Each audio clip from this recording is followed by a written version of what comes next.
రూపాయి ఖర్చు లేకుండా మూర్తి స్టోర్ సిటీలో ప్లాట్ ను పొందండి. 1 plot free for every 10 plots sold. ఉచితంగా ప్లాట్ ను సొంతం చేసుకోండి. So hi Ankita. హాయ్ అండి, how are you? I'm too good. First of all welcome to సువర్ణతో సరదాగా. Thank you so much. చాలా కాలం తర్వాత మంచి ఆపర్చునిటీ దొరికింది మీకు. దొరికింది నాకా నీకా? మన ఇద్దరికి. చాలా సంతోషంగా ఉంది Ankita. So I think you are the self made person. అసలు అగ్రీ చేస్తారా మీరు? 100%. ఇప్పటి వరకు నన్ను చాలా చోట్ల ఇంటర్వ్యూ చేశాను, ఇంటర్వ్యూ ఇచ్చాను. బట్ మీ అంత మంచిగా ఓకే అనిపించేంత నాకు అనిపించలేదు. బట్ మీరంటే నాకు చాలా ఇష్టం. ఎప్పటి నుంచో నేను కూడా మిమ్మల్ని చూస్తూ ఉంటాను. చాలా ఇంటర్వ్యూస్ చేసినా కూడా మీతో మాట్లాడినప్పుడు ఆ బాండింగ్ అనేది, ఆ అటాచ్మెంట్ అనేది కొంచెం క్లోజ్గా అనిపిస్తుంది. అందుకని మీతో ఈ ఇంటర్వ్యూకి నేను రావడం జరిగింది. Thank you so much. So నాకు కూడా ఒక మంచి మెమరీగా ఉండాలి కాబట్టి నేను ఇంటర్వ్యూకి పిలిచేశాను. చాలా ఇంటర్వ్యూస్ ఉన్నా కూడా ఫస్ట్ ఆఫ్ ఆల్ నాయుడు నుంచి అంకిత వరకు అసలు జర్నీ అనేది నిజంగా ఒక ఇంటర్వ్యూలోనో ఒక 1 hourలోనో చెప్పే విషయం కాదు. చాలా చూసుంటావు, చాలా నేర్చుకుని ఉంటావు. ఇక్కడికి హైదరాబాద్కి వచ్చి ఎన్ని సంవత్సరాలు అవుతుంది? ఇక్కడికి వచ్చి నేను 9 years అయిపోయింది. నేను పుట్టింది పెరిగింది అంతా వెస్ట్ గోదావరి డిస్టిక్ భీమడోలు. ఏలూరు దగ్గర భీమడోలు మాది. సో అక్కడే నేను డిగ్రీ వరకు చదువుకున్నాను. సో గవర్నమెంట్ కాలేజీలోనే చదువుకున్నాను, మామూలుగా గవర్నమెంట్ స్కూల్స్లోనే చదువుకున్నాను. As usual middle class family. ఆ నాన్నగారు చిన్నప్పుడే చనిపోయారు, నాకు చిన్నప్పుడే చనిపోయారు. అమ్మ ఒక్కరే నన్ను, 2 అక్కల్ని ఇద్దరిని చూసుకున్నారు. మా అమ్మగారికి 22 years అయినప్పుడు మా నాన్నగారు చనిపోయారు అనమాట. ఆ ఏజ్లోనే మేము ముగ్గురిని మమ్మీ అలా చూసుకుంటూ ఉన్న దాంట్లో అడ్జస్ట్ అవుతూ అట్లా బ్రతికి 10th అయిపోయింది. 10th తర్వాత నా లైఫ్ అనేది స్టార్ట్ అయింది. అస్సలు స్టార్ట్ అంటే నీలో ఇంకొక పర్సన్ ఉన్నారని తెలుసుకుంది 10th క్లాస్లో, రైట్? నేను 8 years ఉన్నప్పుడే నాకు తెలుసు. ఎవరికైనా కూడా నార్మల్గా ఈ స్వభావం కలిగిన పర్సన్స్ ఎవరైనా కూడా, నేను నా సోల్ ఒకటి చెప్తుంది, నా బాడీ ఒకటి అనేది అందరికీ తెలుస్తుంది. నాకైతే 8 years అప్పుడు నాకు నేనుగా తెలుసుకున్నాను. బట్ ఎప్పుడైతే నేను క్వశ్చన్ చేసుకున్నది వచ్చి 14 yearsకి నన్ను నేను క్వశ్చన్ చేసుకున్నాను. నేను మిర్రర్ దగ్గర నుంచుని నన్ను నేను క్వశ్చన్ చేసుకున్నప్పుడు నాకు ఆన్సర్ అనేది అక్కడ దొరికింది. అది కూడా నాకు తెలీదు, నా చుట్టుపక్కల వల్ల నాకు అర్థమైంది. సో ఎక్కడికైనా వెళ్ళినప్పుడు నన్ను కొంచెం తక్కువగా మాట్లాడడము, డిఫరెంట్గా మాట్లాడడము, చెక్క 0.5 ఇట్లాంటి మాటలు అనడము, నవ్వుతూ ఎగతాళి చేయడము, అది నేను తీసుకోలేకపోయేదాన్ని. నన్ను నేనుగా ఒక గదిలో ఉండి చాలా, అది నాకే కాదు ప్రతి ట్రాన్స్కి జరుగుతుంది. సో కొంతమంది దాన్ని ఏంటంటే ఫ్యామిలీ కోసం కొంచెం రిచ్ పర్సన్స్ ఉన్నవాళ్ళు సాక్రిఫైస్ చేస్తారు. బట్ ఎక్కువ మోర్ ఓవర్ ఫెమినిటీ ఉన్నవాళ్ళు మాత్రం డెఫినెట్లీ క్వశ్చన్ చేసుకుని ఇది నా లైఫ్ కాదు, ఏదో ఒకటి డూ ఆర్ డై. ఆ టైం అనేది మాకు చాలా క్రిటికల్గా అనిపిస్తూ ఉంటుంది. ఎందుకంటే అద్దంలో నన్ను నేను చూసుకున్నప్పుడు నా హావభావాలు అమ్మాయిలా ఉంటాయి, బట్ నా శారీరకంగా నేను ఒక అబ్బాయిలా ఉంటాను. సో నా మనసు చెప్తుంది అనమాట, నువ్వు ఇది కాదు. నన్ను గుచ్చి చెప్పినప్పుడు సో ఓకే నేను రియలైజ్ అవుతాను, నేను ఒక అమ్మాయిని అని. అక్కడ మా లైఫ్ అనేది స్టార్ట్ అవుతుంది. ఆ టైంలో చాలా స్ట్రగుల్ అవుతాము, మెంటల్లీ డిస్టర్బ్ అయిపోతాము. బయటికి వెళ్తే హావభావాలు చూసి పర్సన్స్ మమ్మల్ని డిస్క్రిమినేషన్ చేయడము, ఇవన్నీ మేము తీసుకోలేం. తోటి ఫ్రెండ్స్ కూడా ఎగతాళి చేస్తూ ఉంటారు. అది నా లైఫ్లో అయితే చాలా బాగా ఎక్కువ జరిగినాయి. చాలా అంటే చాలా. కానీ మా అమ్మకి నేను ఎప్పుడు ఒక రాజులానే కనపడేదాన్ని. ఎందుకంటే ప్రతి తల్లికి తన కొడుకేంటి కూతురేంటి రాణి రాజులేగానే చూసుకుంటారు కదా.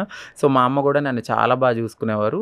వాళ్ళు ఎప్పుడు నన్ను గమనించలేదు, నా చుట్టుపక్కల వాళ్ళు నన్ను గమనించడంతో నాలో ఉన్న మార్పుల్ని నేను గమనించుకున్నాను అనమాట.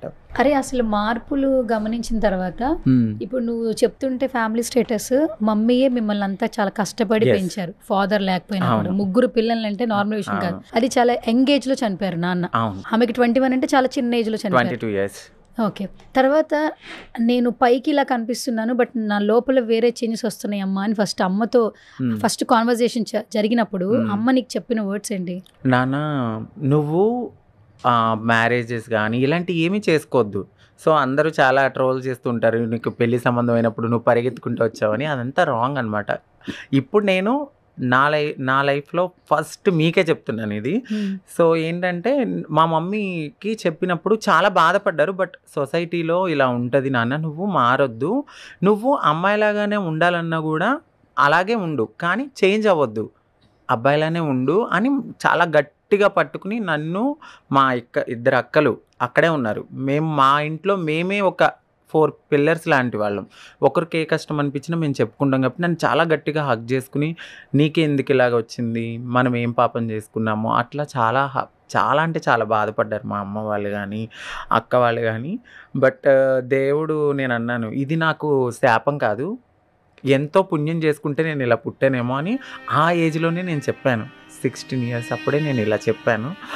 సో కానీ మా ఇంటి పక్కన వాళ్ళు అందరూ నవ్వుకునేవారు, మీ అబ్బాయి అలాగా, మీ అబ్బాయి ఇలాగా అన్నప్పుడు నాకు భయం వేసేది, మా అక్క వాళ్ళ పెళ్ళిళ్ళు నా వల్ల ఆగిపోతాయేమో అని చాలా ఇంట్లో బాధపడుతూనే. కానీ మా అమ్మగారికి వద్దు ఇలాగే ఉండు, మళ్ళీ రేపు నీకు జీవితం ఎక్కడుంది, నువ్వు మారిపోయిన తర్వాత ఆ లైఫ్లో నువ్వు హ్యాపీగా ఉంటావేమో, ముసలినో ముసలోడో లేకపోతే ఏదో ఒకటైతే ఎవరు చూసుకుంటారు, అక్క వాళ్ళకే ఫ్యామిలీస్ ఉన్నాయి, నీకెక్కడ ఫ్యామిలీ ఉంది అని నన్ను పాపం చాలా బాధపడేవారు. ఇప్పటికీ మా మమ్మీ ఇప్పుడు హ్యాపీగా ఉన్నారు, సంతోషంగా ఇప్పుడే హ్యాపీగా ఉన్నారు. ఈ జరిగిన ఈ 8 ఇయర్స్ నా జర్నీలో చాలా కష్టపడ్డాము, చాలా బాధలు పడ్డాము, నవ్వుకునేవారు, ఎగతాళి చేసేవారు. బట్ ఇప్పుడు నేను వెళ్తే చాలామంది వచ్చి ఫోటోలు దిగుతూ ఉంటారు, చాలా బాగున్నావు అంటారు. ఆ టైంలో మా అమ్మగారు కూడా బాధపడి నాకు సపోర్ట్ ఇచ్చారు.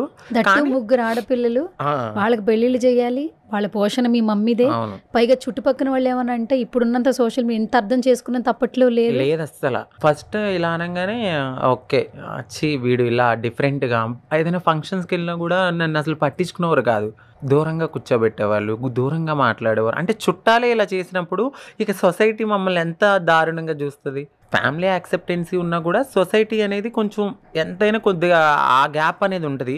బట్ ఈ మా ఫ్యామిలీ యాక్సెప్ట్ చేస్తే చుట్టాలు యాక్సెప్ట్ చేసేవారు కాదు. నన్ను అయితే లిటరల్లీ నేను హెయిర్ పెంచుకునే టైంలో నన్ను జుట్టు కట్ చేసుకుంటేనే మా ఇంటికి రా అన్న వాళ్ళు ఉన్నారు. నా నడక, నా హావభావాలు చూసి మా చుట్టాలే, మా అక్క వాళ్ళ పాపను చూడడానికి వెళ్ళాలనుకున్నప్పుడు కూడా నన్ను జుట్టు కట్ చేసుకుంటేనే రావాలి నువ్వు, లేకపోతే రావద్దు అని నన్ను చాలా టార్చర్ చేసేవాళ్ళు. బట్ ఆ టైంలో మా మమ్మీ, మా సిస్టర్స్, మా తమ్ముడు మాకు, నా కొడుకు నాకు, మీకు ఇష్టం లేకపోతే మా ఎవరితో మాట్లాడద్దు, మాతో మేము హ్యాపీగా ఉంటామని చెప్పి చాలా సపోర్ట్ చేశారు. ఆ టైంలో నాకు హ్యాపీ అనిపించింది. ఓకే, అక్కడ నేను గెలిచాను అనిపించింది. ఫస్ట్ నువ్వు కుటుంబాన్ని గెలిచావు. ఎస్, చాలా మంది కుటుంబాన్ని గెలవలేరు కూడా, ఎంతో కడుపును పుట్టినా కూడా చుట్టాల కోసం యాక్సెప్ట్ చేయరు. అవును. ఇంకొకటి ఏమంటారంటే సంపాదిస్తున్నారు కదా అందుకే యాక్సెప్ట్ చేస్తారు అని చాలామంది అంటూ ఉంటారు. నా దగ్గర ఏమీ లేదు, 0 అన్నప్పుడే నా ఫ్యామిలీ నన్ను యాక్సెప్ట్ చేసింది. సో ఆ ఒక్క బలం అనేది ప్రతి ట్రాన్స్కి వాళ్ళ ఫ్యామిలీ నుంచి దొరికితే ఎవ్వరు కూడా భిక్షాటన చెయ్యరు, సెక్స్ వర్క్ చెయ్యరు, బెగ్గింగ్ చెయ్యరు, నిజంగా చెయ్యరు. ఇది ఆదరణ దొరకక మాత్రమే, ఒక అవగాహన లేక, సో ఇలాంటి సిచ్యువేషన్ని ఫేస్ చేస్తూ ఆ 14-15 ఇయర్స్లో బయటికి రావడం అనేది జరుగుతుంది. ఆ టైంలో మాకు ఎడ్యుకేషన్ ఎక్కడుంటుంది? కరెక్ట్, ఉండదు. ఎందుకంటే స్కూల్కి వెళ్తే పిల్లలు ఏడిపిస్తూ ఉంటారు, ఇంట్లో చుట్టుపక్కల వాళ్ళు ఏడిపిస్తూ ఉంటారు. ఇదేంటి అని చెప్తే ఫ్యామిలీ కొంతమంది యాక్సెప్ట్ చెయ్యరు. ఇప్పుడు కూడా 50% ఫ్యామిలీస్ యాక్సెప్ట్ చేయని వాళ్ళే ఉన్నారు, ఇంటికి వెళ్ళి తిరిగి వచ్చేసిన వాళ్ళు కూడా ఉన్నారు. ఎక్కడో కొంతమంది యాక్సెప్ట్ చేస్తే అలాంటి వాళ్ళు మాత్రం మంచి లైఫ్ని లీడ్ చేస్తూ ఫ్యామిలీని బాగా చూసుకుంటారు. సో ఫస్ట్ ఫ్యామిలీ మారాలి, ఫ్యామిలీని చూసి సొసైటీ మారుతుంది. సొసైటీ వల్ల మాకు కూడా ఒక జీవన ఆధారం అనేది ఉంటుంది, ఒక ఎడ్యుకేషన్ ఉంటుంది, మాకు మేము బ్రతకాలి, మా సెల్ఫ్ ఐడెంటిటీ మేము చూసుకోవాలి అనేది కూడా తెలుస్తుందని నేను ఫీల్ అవుతూ ఉంటాను.